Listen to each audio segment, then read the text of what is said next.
If your name is Vladimir Putin, then today was a very good day. Because today, the President of the United States took your side in a fight between you and the United States. Breaking news, siding with Putin. President Trump comes out of his meeting with the Russian president and rebukes U.S. intelligence agencies. The president is standing with the Russian president while trashing his own country. The president of the United States will not say he believes his own government over President Putin. I think that press conference was the single most embarrassing performance by an American president on the world stage that I've ever seen. Damn. The most embarrassing performance by an American president. Do you know how hard it is to achieve that? George H.W. Bush once threw up on the Japanese prime minister, and Trump is now on top. And just so we're on the same page here, we're on the same page, right? When they set up this meeting last month, no one knew what it was meant to be about, right? They never knew what the meeting was for. They didn't know if it was going to be about nuclear weapons. Was it going to be about the war in Syria, missile defenses in Europe? I mean, maybe it was just going to be Trump going in to see Putin for his annual performance review. No one knew what it was. The meeting had no agenda, right? But then on Friday, Robert Mueller dropped a bombshell directly charging 12 Russian military intelligence officers with hacking Democrats during the presidential campaign in an effort to sway the election, which was major news. Like, the news was so big that it sent Cardi B into labor. She's like, Robert Mueller dropping indictments, this baby coming out now. So now, the formerly purposeless meeting between Trump and Putin had a meaning, right? It was time for Trump to put his foot down. And he did, right on America's dick. Just now, President Putin denied having anything to do with the election interference in 2016.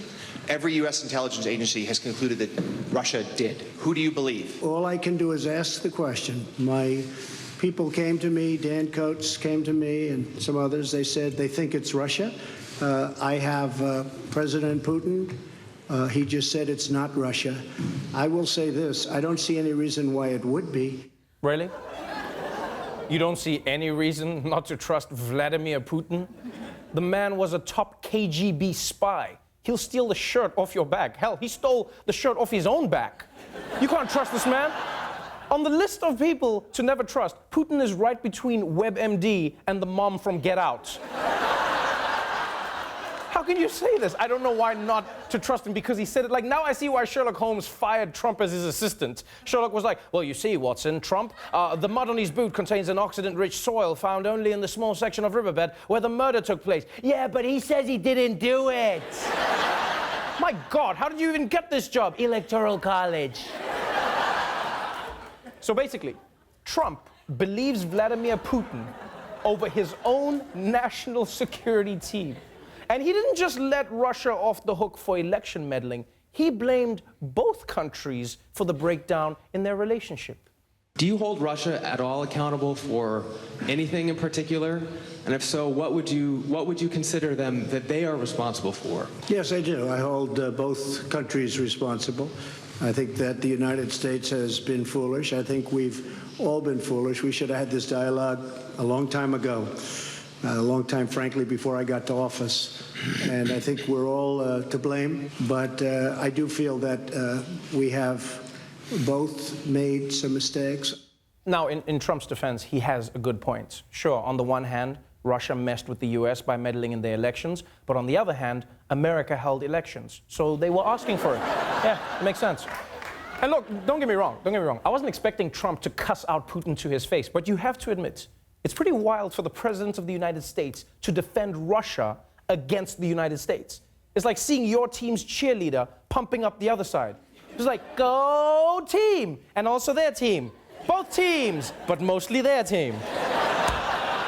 I mean, come on, Trump. Be aggressive. Be aggressive.